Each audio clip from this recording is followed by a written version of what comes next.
They say what goes up must come down. Mostly true in this world unless you are in your vehicle and your window regulator fails.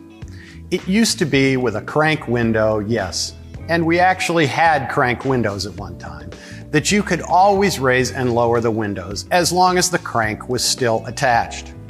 Well, in the advent of all power windows, there can be a question if it's going to work properly. Today, regulators can be gear-driven or cable-driven. They use a sophisticated mix of tubes, tracks, and slides to allow the motors to raise and lower the glass. Over time, these components either dry out or wear out, and your customer is out of business. There are not universal versions of regulators. It is very important to get all application information correct to get the right regulator. Sometimes, VIN-specific data is best for choosing the correct part.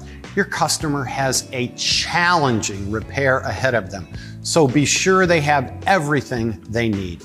Special tools are probably required to remove the interior door panel. Once inside, sockets and possibly torx bits may be necessary. Some products have rivets that will need to be drilled out to remove. In this case, bits, a drill, rivets, and a rivet gun for reassembly will be needed.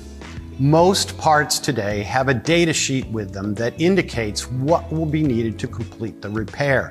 Be sure to alert your customer, DIY or professional, that it is in the box and have them take a look at it before they start.